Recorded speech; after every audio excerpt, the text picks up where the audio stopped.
He is the one.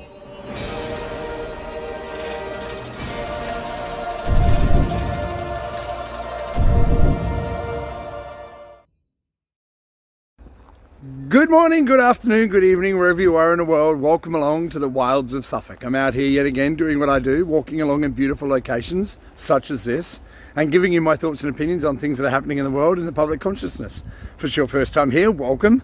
Hope you enjoy what I'm doing today. If you're a returning subscriber, all 1,355 of you I think there are today, amazingly, welcome back, or welcome one and all. It's a pleasure and an honour to have you join me for these walks through these beautiful locations. So thank you for being here. So today's topic of conversation, well, it's a multitude of different things that are going to link together in what I'm going to talk about today. But the title of today's video is Rich Get Richer. So we're going to be examining that and how that relates to things that are happening in the world. And just going to break down a few events and see what I think. So let's get on with it. So the rich get richer. We've heard that many times before, and I've always tried to understand why that exists, why that concept, why that idea of the rich constantly getting richer and the poor get poorer exists. And I wanted to understand it because, I didn't grow up wealthy. My parents worked 2-3 jobs to support us and keep a roof over our heads, and I vowed that I didn't want to be the same, although I do work ridiculous hours. But I wanted to understand not only the sort of basic principles of how the rich made money and kept money and, kept on getting richer, but I also wanted to understand mindset and everything that went along with it. So, I've spent most of my life, when I'm not working, which is the majority of my time, to understand the principles and the concepts and what was behind it all. What does it mean, the rich get richer? Why? Right. So I've been talking about this for a while, and in our modern society, with this Plato's cave that we live through our phones and our screens, and the world that we don't really interact with, the world that I'm walking around in, this world with the trees and the plants, that no one actually gets to see anymore because they're so involved in screens and the digital world. It's mental. But I wanted to understand this, and in understanding, it allowed me to see the bigger picture of how the world plays out and what our role in it is, and how we're all being manipulated. Okay? Now, we'll touch on this first, and we'll circle back to it after, okay? Now, why do the rich keep getting richer and the poor keep getting poorer, okay? A lot of it's mindset. A lot of it is mindset, and it is a trained mindset, and it's a learned mindset that we learn from our parents, our surroundings, the people we interact with, all that. It's a different...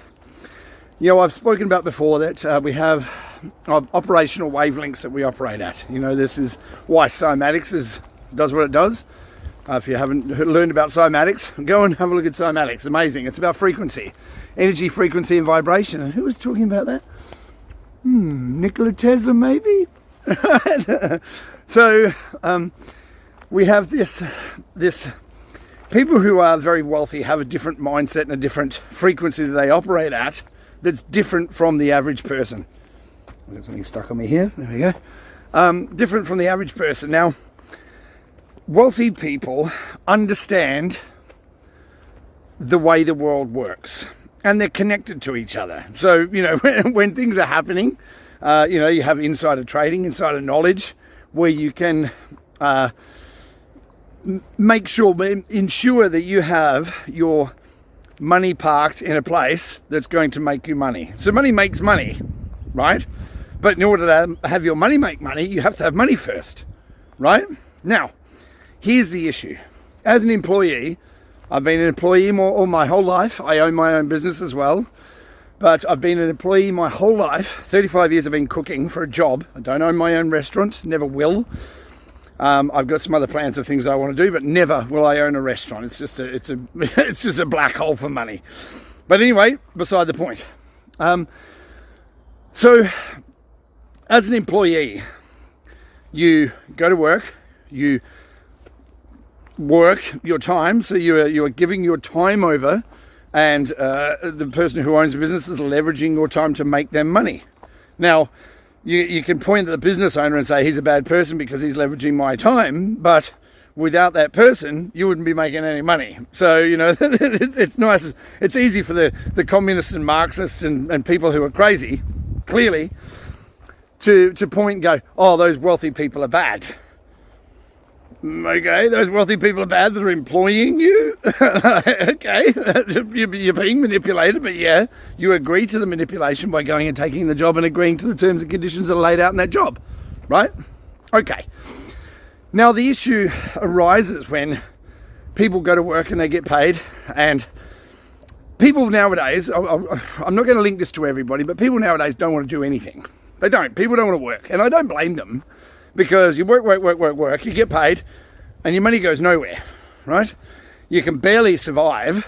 Like, I earn good money, but I can barely pull things together because everything is so expensive. Inflation, right? We've been through inflation and money creation 1,000 times before, so if you haven't heard me talk about it, please go and have a look at my other videos. Let's not dwell on that today. But people who are on a wage, they go and get their money, and they save up to buy themselves some stuff. Big screen TV. Look at my 50-inch plasma TV or LED or whatever the hip thing is nowadays. Look at my 50-inch plasma TV or LED or whatever it is. Look at my brand new car that I can't afford, that I have to have on finance. Look at all these fancy things that I've got.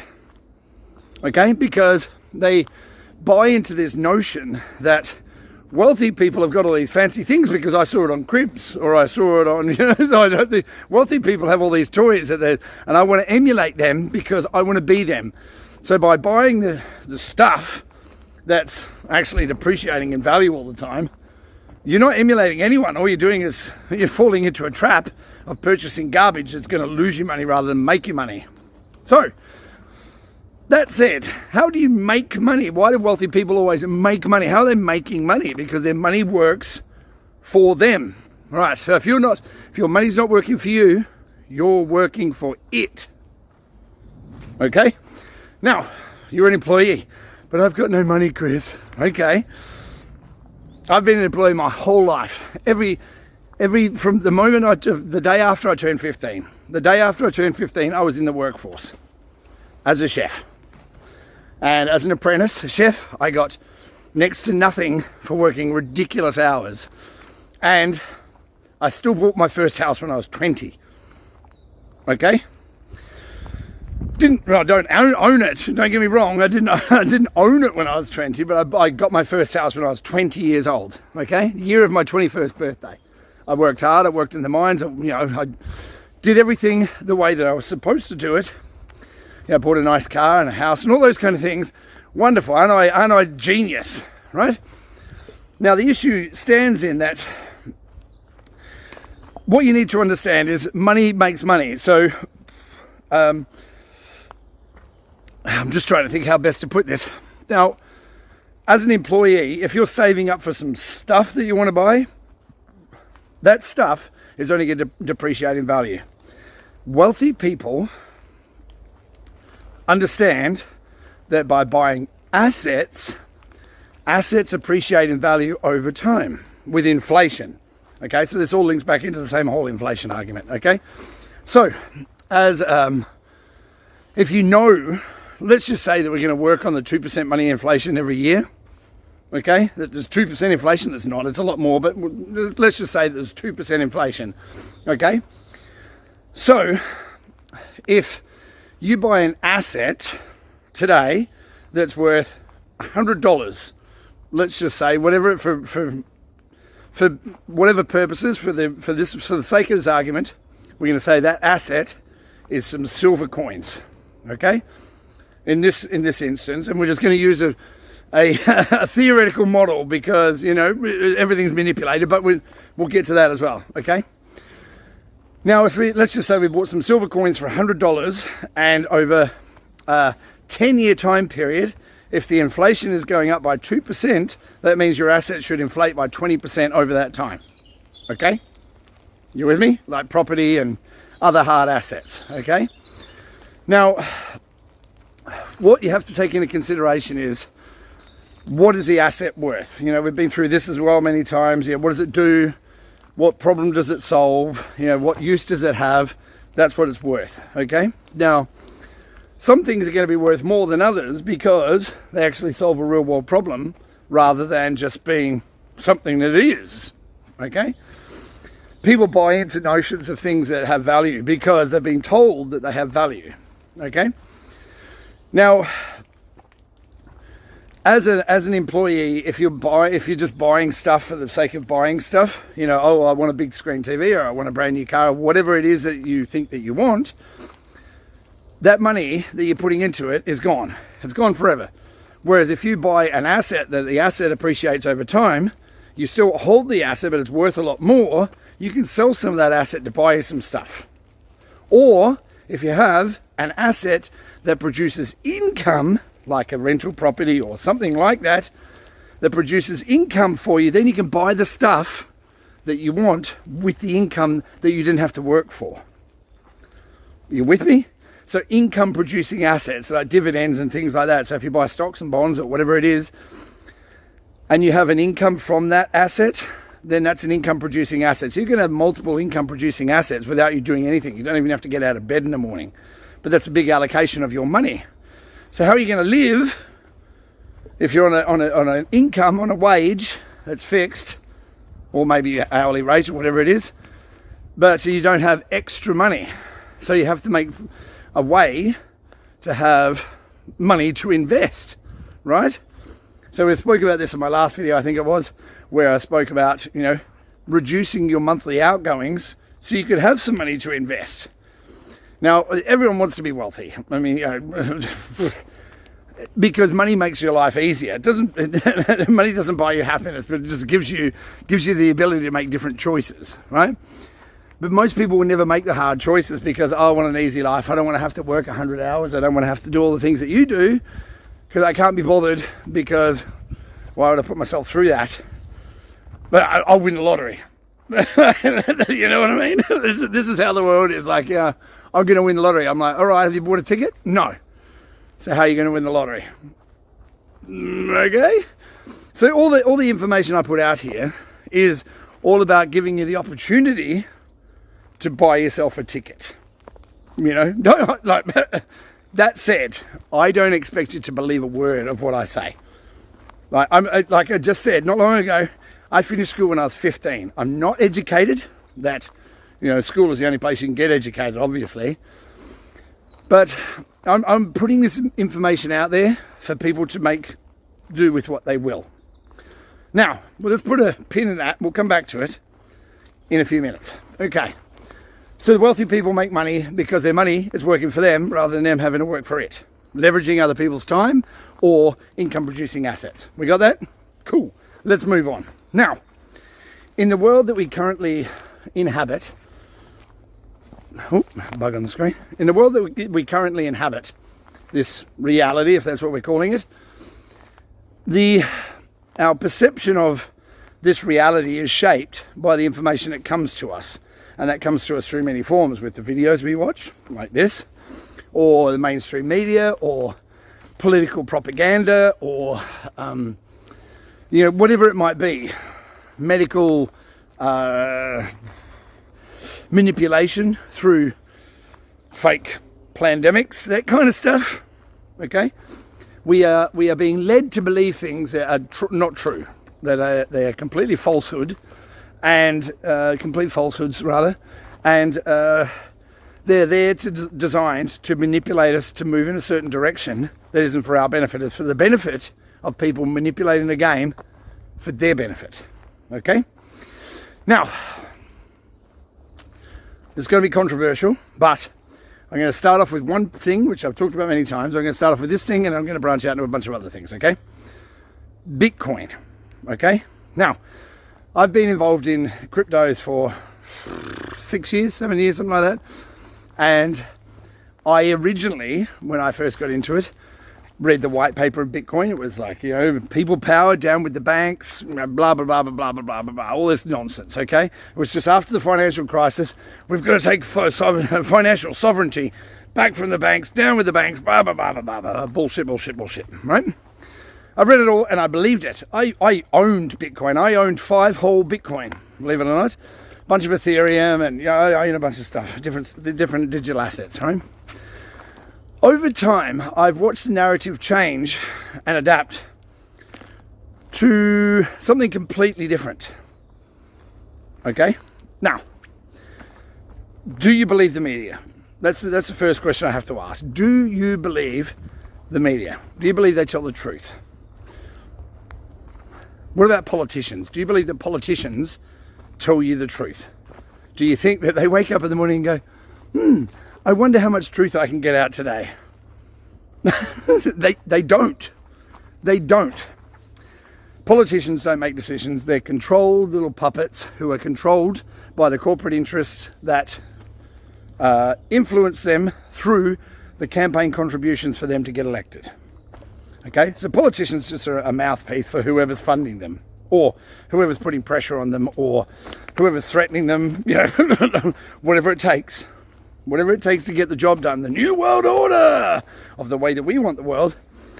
Politicians are a mouthpiece, as are the corporate whores that call themselves journalists nowadays. They're whores. They're whores to whoever's going to pay the money. That's all they are. That's all they'll ever be. Yeah, and people go to university to study journalism because it's such a revered occupation. Why do you think it is that a TV network pays millions and millions and millions of dollars or pounds or whatever currency of the nation that you're in is measured in? What do you think they pay them millions and millions and millions and millions of dollars? Because they're a great talking head that will do and say what they're told to do and say. Much like the music industry, P. Diddy, who was best friends with Barack Hussein Obama, that guy that's married to another guy called Michael Robinson, not Michelle, and the like, Hollywood stars who are paid millions, football and basketball and all these kind of stars that are constantly on the TV telling us how to think and what to think.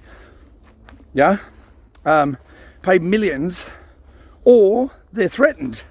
I don't know whether you remember not too long ago when Kanye West came out and he showed the text messages going backwards and forwards between him and his personal trainer, who, strangely enough, came from a country that's currently perpetrating a war on some people somewhere over in the Middle East.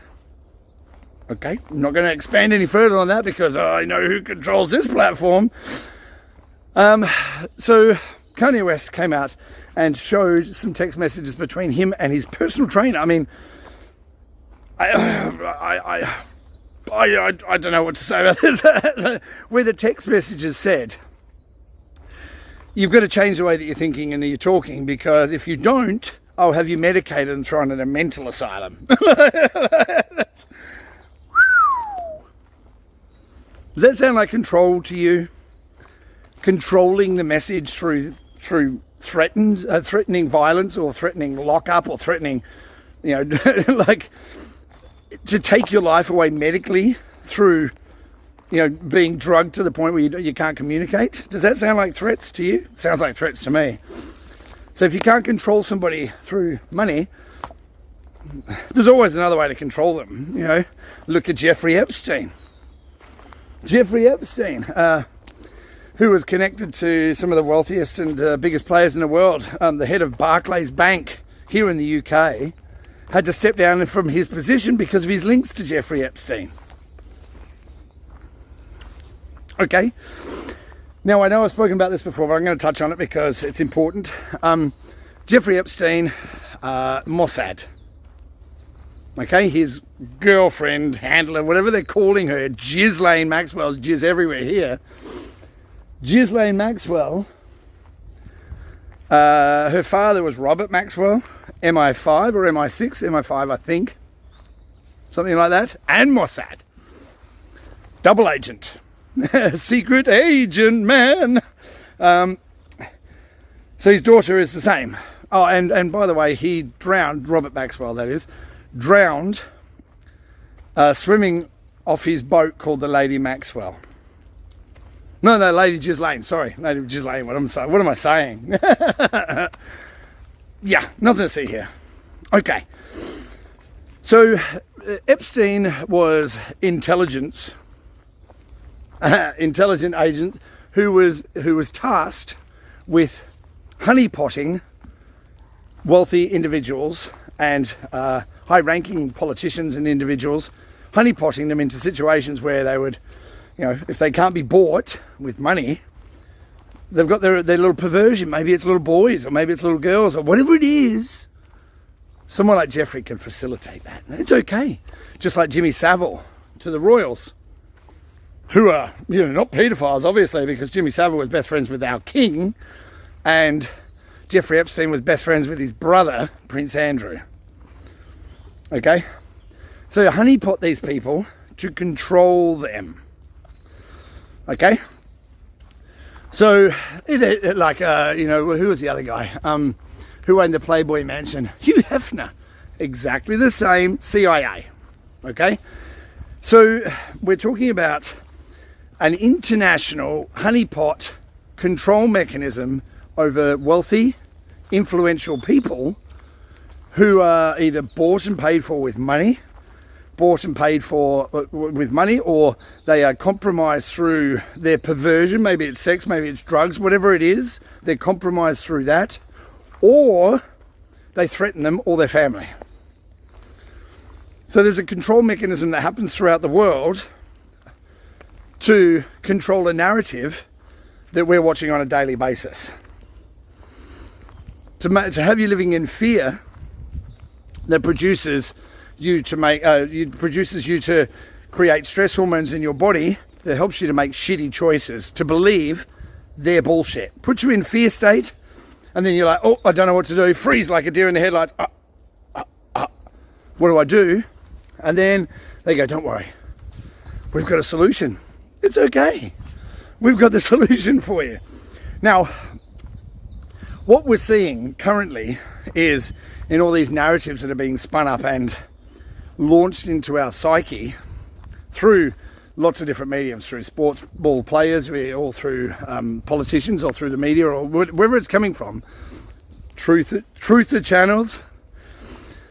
All these things are being spun up as a control mechanism of the narrative to have you looking somewhere other than things that might actually benefit you. Okay? Now, depending on where you are in your life and your circumstances, whether you're employed, unemployed, have a house, living on the streets, it doesn't really matter.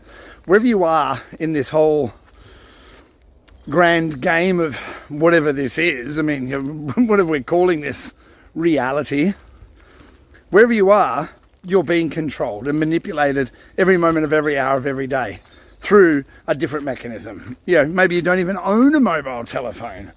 So, you're like, well, I'm clear and free. Well, actually, you're not, because, much like with the minimum wage going up here in the UK, where businesses are being told how to run their business from a corrupt government that is controlled by whatever mechanism. Maybe it's money, right?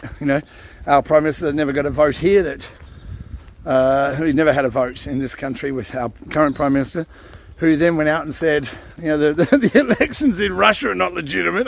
It doesn't get crazier than that.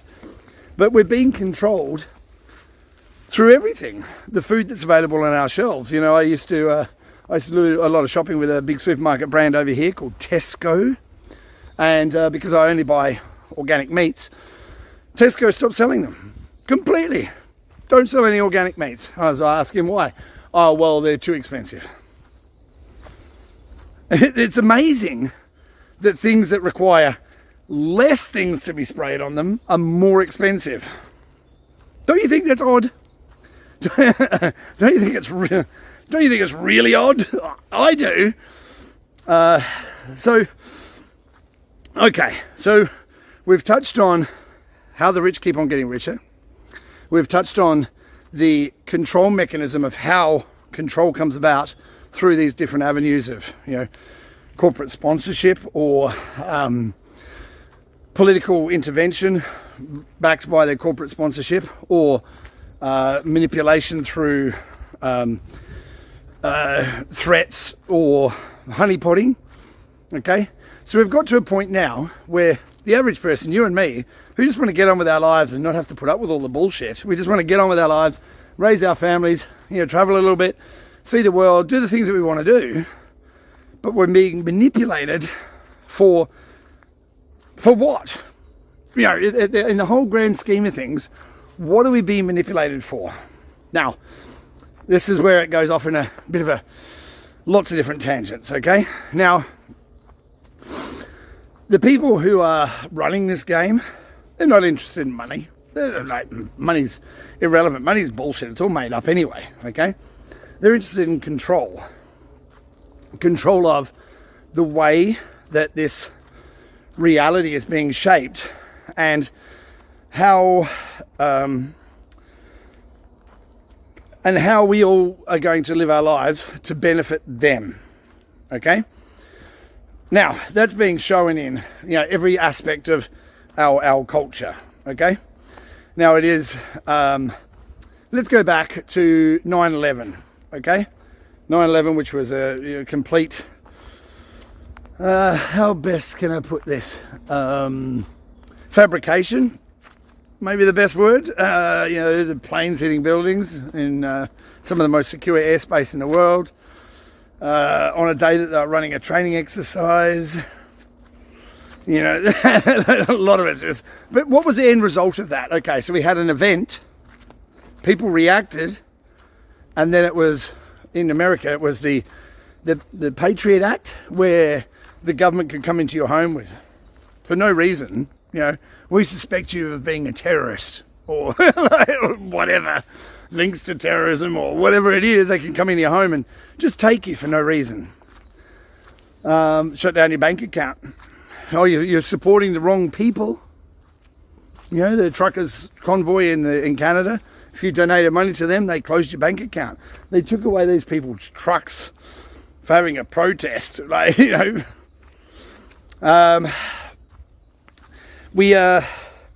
Everything is being blown up to a point where it's fear constantly, so that more control mechanisms can be put in. Okay? Oh, terrorism, terrorist funding is all done through crypto, not cash. No.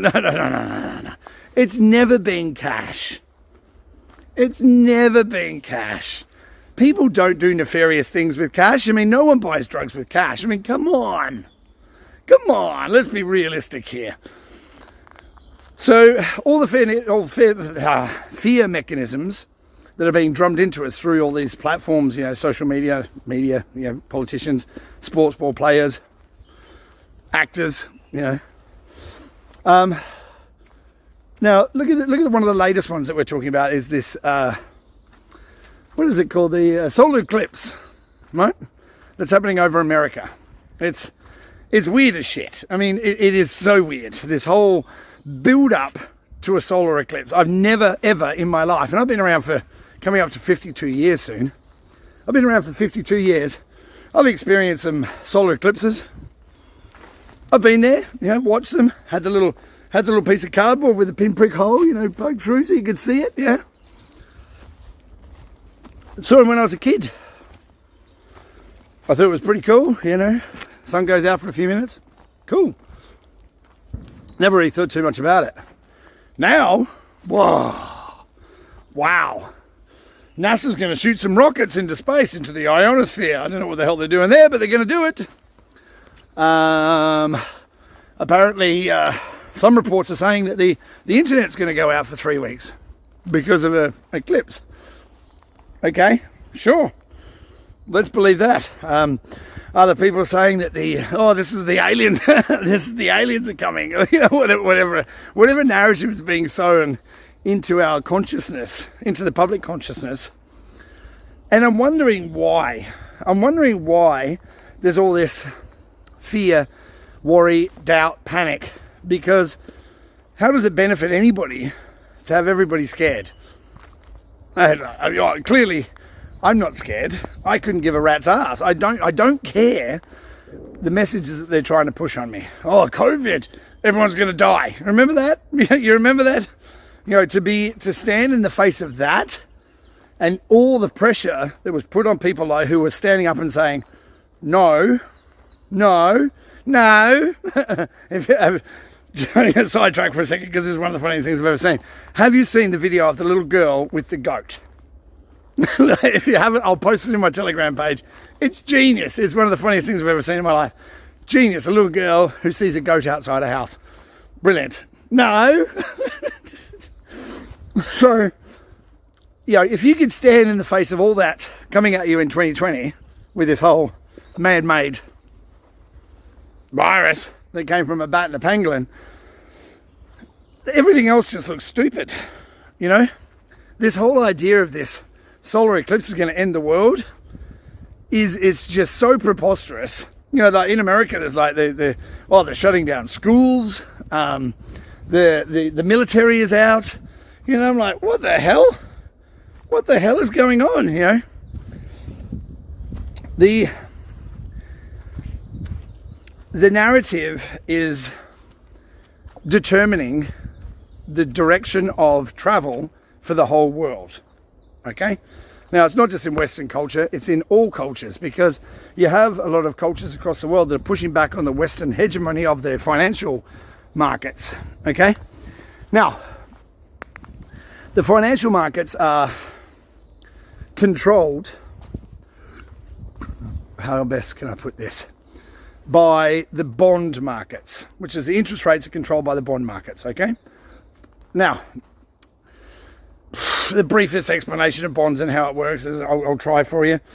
Now, there's a lot of different narratives that are happening within the world that are talking about there's too many people in the world, right? You've heard that one? Too many people in the world. But yet, at the same time, the governments are complaining about falling population levels because people aren't having babies because the economic situations aren't right or whatever it is that people aren't having children. But countries in developing nations are having more children because, you know, they've got less likelihood of their children growing up because the conditions there are shit, or there's war or whatever it is, right? So we see in the Western nations that the population is declining or aging and declining because we had the baby boom generation. Okay, baby boom, there was a billion babies born within a 16-year period, I think, between 1946 and 64, something like that. A billion children were born, so that has dominated how the world's financial markets work and industry works, okay? So as the children were growing up, when they reached school age, more schools were built because we had to house all the children, you know, and as they started to get older and move through different periods of their life, different industries catered to those baby boomers. Now, we have this massive, massive bubble that was blown up by the baby boomers going through their life and creating new industries, and those industries servicing those boomers. Now, those industries don't want to go away. They don't want to change and adapt and overcome to new conditions.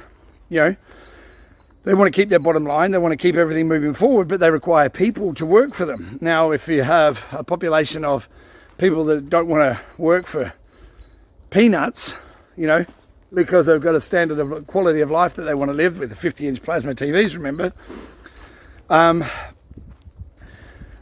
you've got a declining population, that presents a problem for the bond market. Okay, here we go. This is going to make it interesting for you. So bond markets, bondage, okay? Bonds are what the treasury issues, treasury of your country, wherever you are, they issue a bond as a security over new money being printed, okay?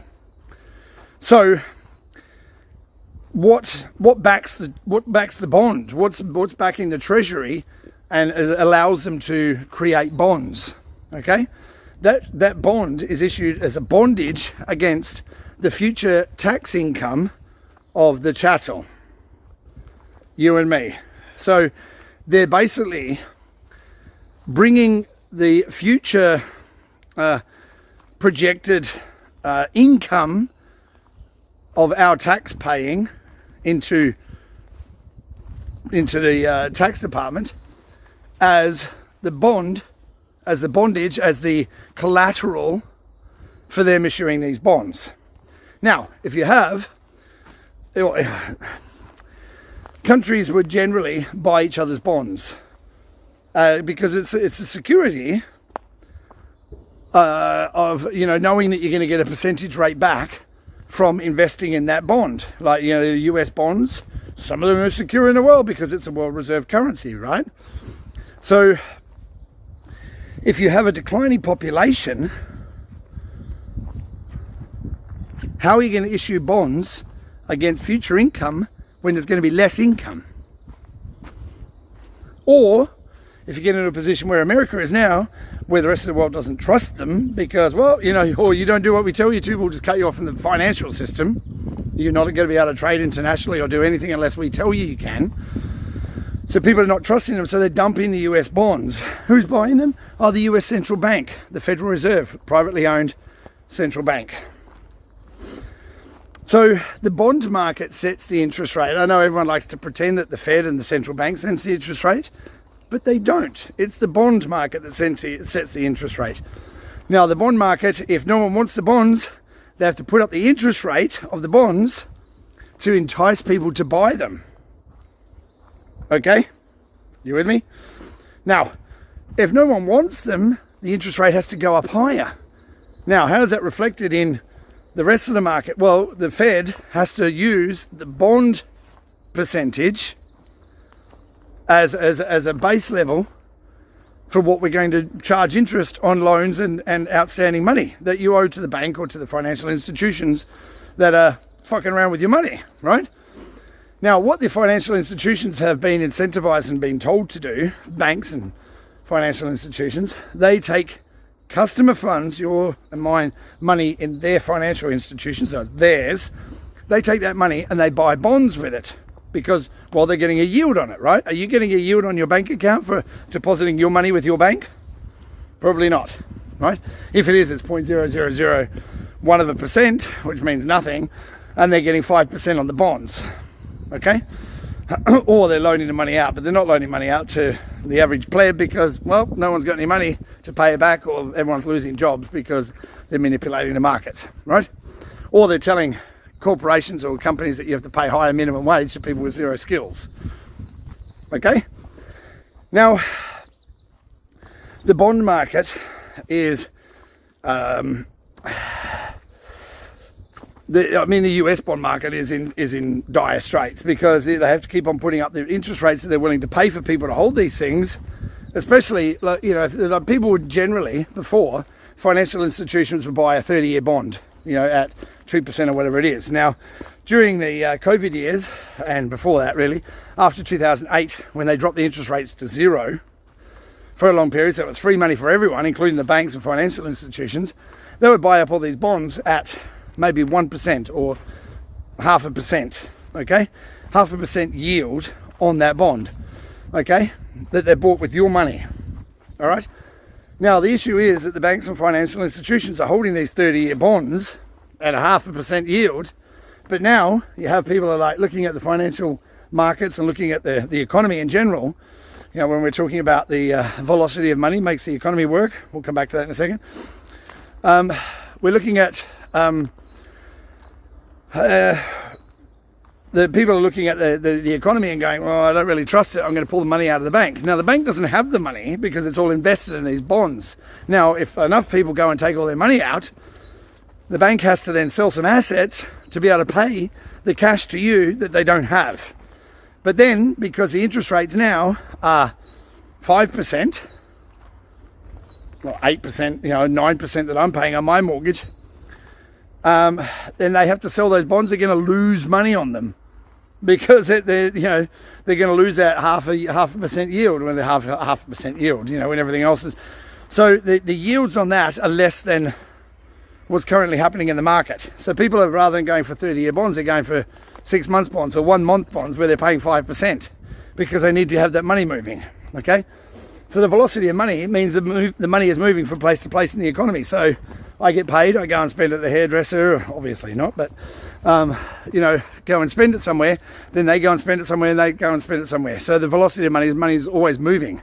When you get to a place right now where you have what's coming up to what I believe is a liquidity crisis in the markets, where there's no money moving because there's no cash. It's all invested in assets. You have all these, this whole thing with Donald Trump with this lawsuit in New York where he had to come up with $500 million in cash to post for so he could appeal a decision. Right? People are like, well, I thought he was a billionaire. He should be able to come up with $500 million. Billionaires don't have cash. Why would you? Cash is depreciating all the time because they're printing more of it and putting it into the system. Billionaires, millionaires, people with money are putting their money into assets. And you don't want to sell those assets. What you'd normally do, what wealthy people do, is they own assets and they borrow against the asset to go and buy something that is going to be another income producing asset. So it's constantly using assets to buy other assets, to buy other assets, to buy other assets. So money's making money, making money. Right? You with me?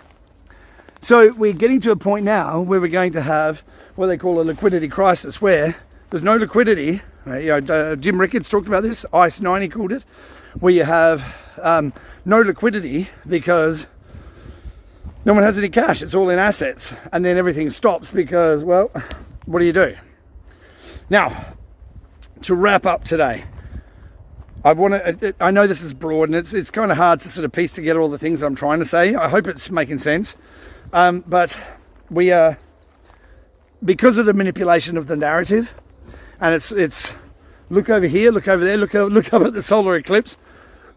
There's so many narratives going on right now, and it's all designed to distract you away from the crunch that's happening in the collapse of the current financial system and launch into a new one. Now,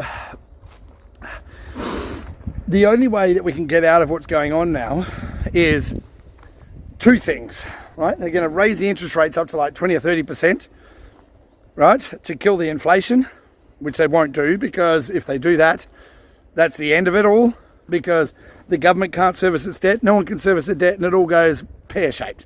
No one gets paid, right? They're not going to do that. So what they're going to do is drive down the interest rates again, lots of free money, so more fiscal and economic stimulus going into the economy, more money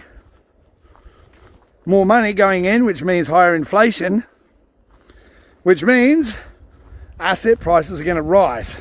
So the point of what I'm trying to get to today is live frugal, invest in assets that you think are going to go up, with the whole inflation thing, invest in those assets and watch the narrative change to frighten you some more. Maybe it's another pandemic, maybe it's the end of the world, maybe it's aliens, or whatever they're going to throw at you next. I mean, if they finally do the alien thing, that's going to be the final tick on my bingo card. I mean, I can't wait. It's ridiculous. Can't wait.